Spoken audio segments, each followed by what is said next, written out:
Hello everyone and welcome back to Rx pharmacy.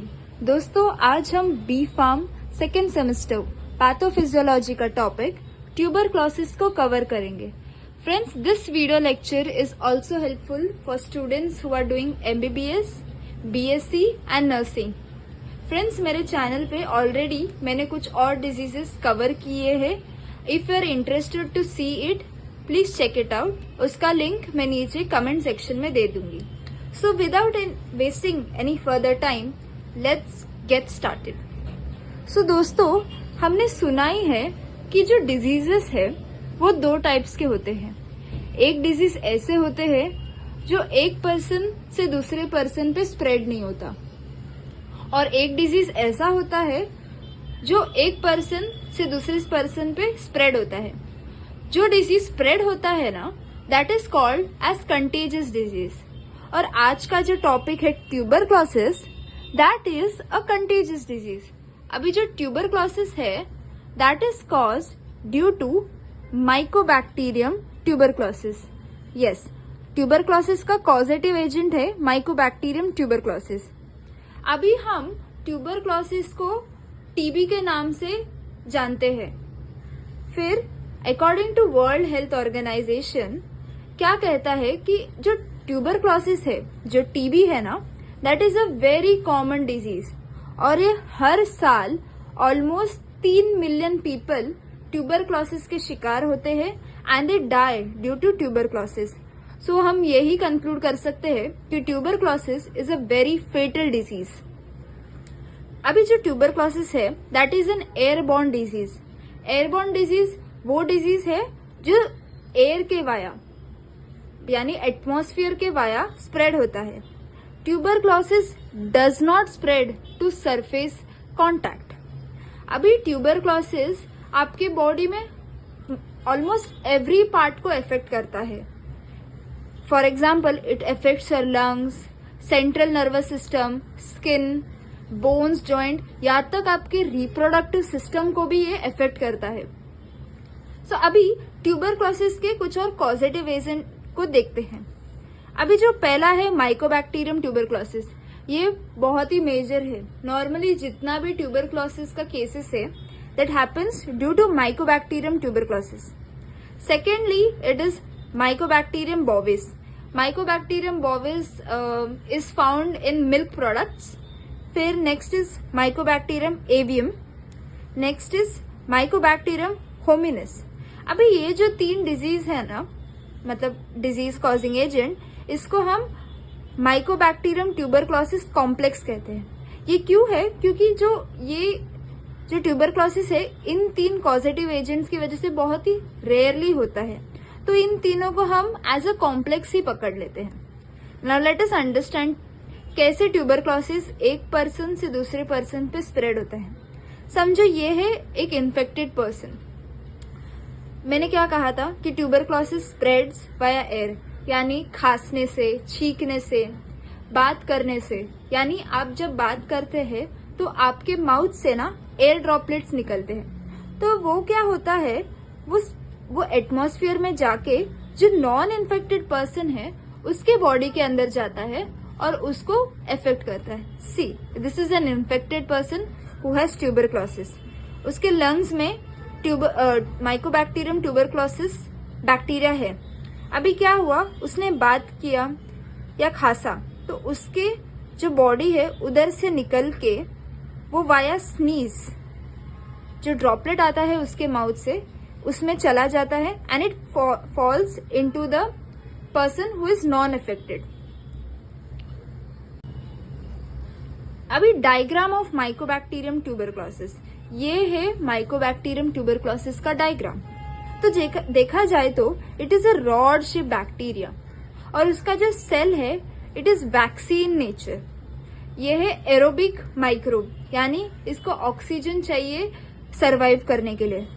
जब आप microscope के अंदर इसको देखोगे, उसके अंदर आप ज़ील निल्सन करके एक स्टेन है वो डालोगे ना, तो आपको एक ब्राइट रेड कलर का ऑर्गेनिज्म दिखेगा under the microscope, that is a mycobacterium tuberculosis. अभी ट्यूबरक्लोसिस की इटियोलॉजी को डिस्कस करेंगे यानी the causes of tuberculosis. First is from friends, coworker या तो family members who have active TB, मतलब आपके जो फ्रेंड्स है उनके पास if they are affected by tuberculosis, उनके वाया आपको स्प्रेड होगा। सेकेंडली, इफ समवन स्मोक्स तो उनको ट्यूबरक्लोसिस होने का चांस है। Third is health care professions, जैसे कि डॉक्टर्स है, नर्सेस है, जो सपोर्टिंग स्टाफ है, उनको भी ट्यूबरक्लोसिस हो सकता है। कब? जब वो किसी टीबी वाले पेशेंट को ट्रीट कर रहे हैं। Next is if you live, या तो आप कुछ ऐसे कंट्रीज में ट्रैवल करेंगे जहां पे ट्यूबरक्लोसिस बहुत कॉमन है। फॉर एग्जाम्पल रशिया है, अफ्रीका है, eastern Europe, Asian countries, Caribbean, यहाँ पे ट्यूबरक्लोसिस के केसेस बहुत ज्यादा होते हैं। नेक्स्ट इज अगर कोई पर्सन HIV या एड्स से सफर कर रहा है, डायबिटीज, कैंसर, ये लोग हाई रिस्क में रहते हैं ट्यूबरक्लोसिस को कॉन्ट्रैक्ट करने के लिए। और लास्ट तो ये है, it causes via air droplets from the infectious person. अभी हम ट्यूबरक्लोसिस के टाइप्स को देखेंगे। तो ट्यूबरक्लोसिस के 3 टाइप्स होते हैं। The first type is primary tuberculosis, second type is latent tuberculosis, third type is active tuberculosis. तो जो प्राइमरी ट्यूबरक्लोसिस है, this is the first stage of tuberculosis. इस कंडीशन में आपका जो पेशेंट रहता है वो कोई सिम्टम्स दिखाता ही नहीं है, तो पता नहीं चलता कि ये पर्सन ट्यूबरक्लोसिस से इफेक्टेड है। इसमें क्या होता है, जो बैक्टीरिया है आपके बॉडी के अंदर एंटर कर जाता है। अभी कोई भी फॉरेन पार्टिकल्स हमारे बॉडी में एंटर करता है तो बॉडी का डिफेंस मैकेनिज्म एक्टिवेट होता है, तो इसी वजह से क्या होता है, इम्यून सेल जो है वो जर्म्स को कैप्चर कर लेता है। और अभी आपका जो इम्यून सिस्टम है वो ये जर्म्स को डिस्ट्रॉय करने को देखता है, और मोस्टली बहुत सारे डिस्ट्रॉय हो भी जाते हैं, बट कुछ ऐसे रहते हैं जो सरवाइव कर जाते हैं बॉडी में।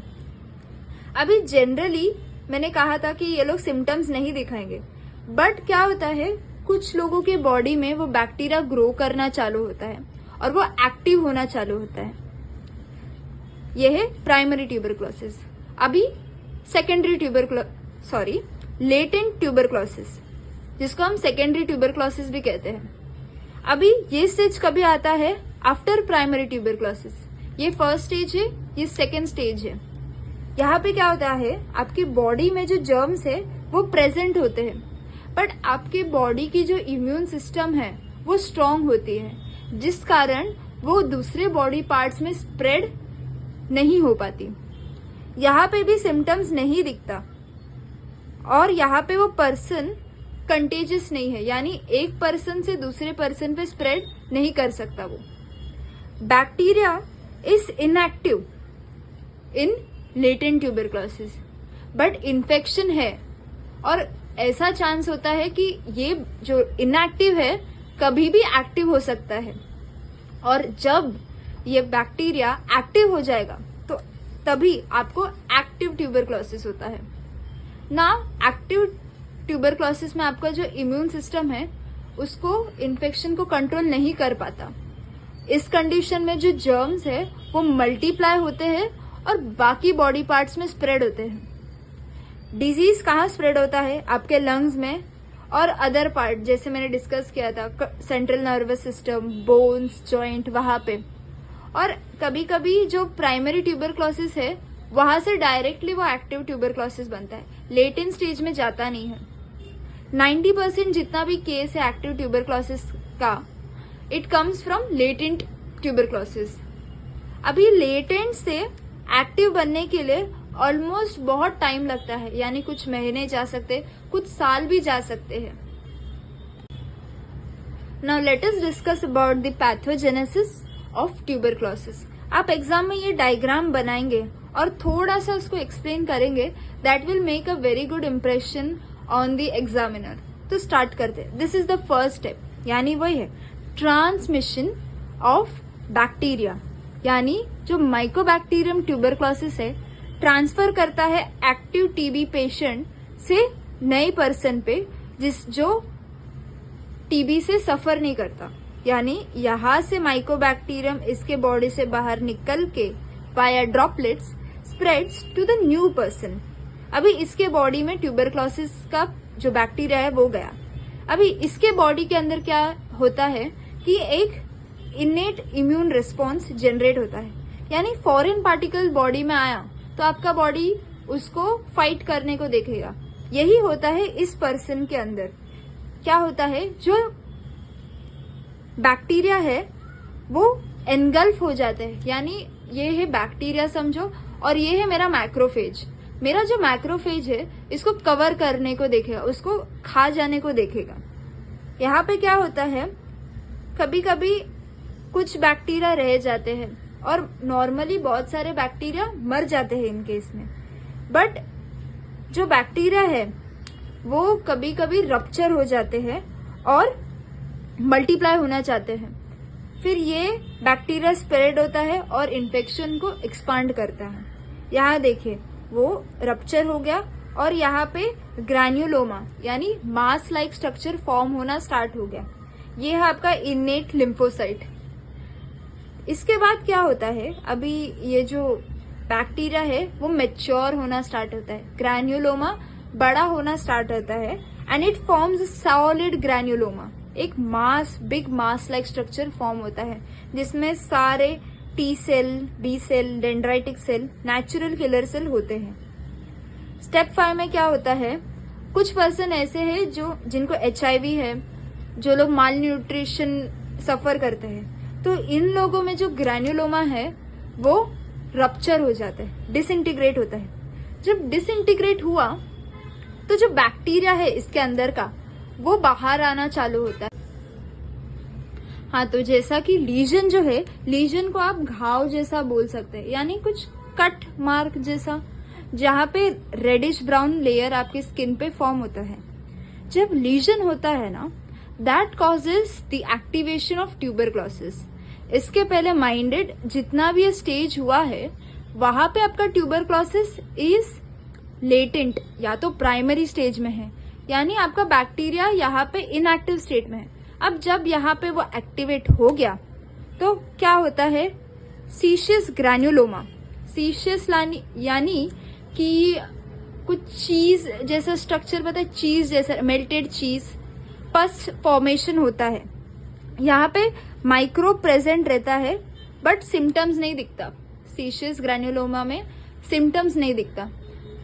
दूसरा कंडीशन में ये होता है कि ग्रैन्युलोमा डिसइंटीग्रेट, आपका ग्रैन्युलोमा डिसइंटीग्रेट रहता है और माइकोबैक्टीरियम ट्यूबरक्लोसिस बाहर निकलता है और ये आपके फुल बॉडी में स्प्रेड होके सिम्टम्स दिखाना स्टार्ट होता है।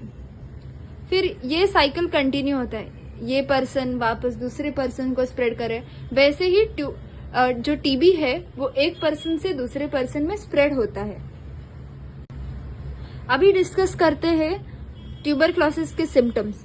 पहला सिम्टम ये है कि increase amount of sputum production with haemoptysis. इसमें क्या रहता है कि आपका जो स्पूटम है यानी जो कफ निकलता है ना, वो उसका जो क्वांटिटी है वो इंक्रीज होता है और उसमें ब्लड का प्रेजेंस दिखता है। सेकेंड इज नाइट स्वेट, यानी रात को पसीना आ जाना। फिर वेट लॉस बहुत ज्यादा होता है जब आपको ट्यूबरक्लोसिस होता है। चेस्ट पेन होता है and there is shortness of breath, क्योंकि जो ट्यूबरक्लोसिस है it mainly affects your pulmonary system. अब हम कैसे डायग्नोस करेंगे कि किसी पर्सन को ट्यूबरक्लोसिस है या नहीं है? It is very simple. You can either do a MRI scan, CT scan या एक्सरे। ये करने से आपका जो लंग्स है उसमें चेंजेस देखते हैं। अगर कोई चेंजेस है so it can help the technician to detect whether you have tuberculosis और not. Second is acid fast bacilli test. इसमें जो आपका जो टीबी का जो बैक्टीरिया है आपका स्पूटम के अंदर चेक करते हैं उसमें है या नहीं है। Third is skin test. Skin test को हम मॉन्टॉक्स ल्यूबरसिन टेस्ट भी कहते हैं। इसमें क्या होता है, जो टेक्नीशियन है आपके लोअर आर्म रीजन में कुछ फ्लूइड डालता है और वहां पे वो 2-3 दिन के बाद चेक करता है कि आपको स्वेलिंग आया है नहीं है। अगर आपको स्वेलिंग दिख रहा है वो रीजन में, that means it is a positive test and you have TB. But कभी कभी क्या होता है कि फॉल्स पॉजिटिव आता है, यानी आपको टीबी नहीं है फिर भी पॉजिटिव रिजल्ट आते हैं। उस केस में what you can do is bacillus Calmette Guerin test. Bacillus Calmette Guerin vaccine लेते हैं, बीसीजी वैक्सीन, वो डिटेक्ट करता है कि आपको टीबी है या नहीं है। This is the first step और ये है सेकेंड स्टेप। स्किन टेस्ट में ऐसा होता है। Another test you can perform to check TB is blood test. Blood test में क्या रहता है, आपका जो ब्लड सैंपल लिया जाता है और उसका जो रिस्पॉन्स है टीबी प्रोटीन के साथ देखते हैं कि अगर टीबी प्रोटीन के साथ वो रिस्पॉन्ड कर रहा है so you have TB. But blood test में एक नेगेटिव बात ये है कि आपको ये नहीं पता चलता कि कौन सा टाइप ऑफ टीबी है, यानी आपको प्राइमरी टीबी है, लेटेंट टीबी है या आपको थर्ड टाइप ऑफ टीबी है। अब बात करेंगे द ट्रीटमेंट ऑफ टीबी।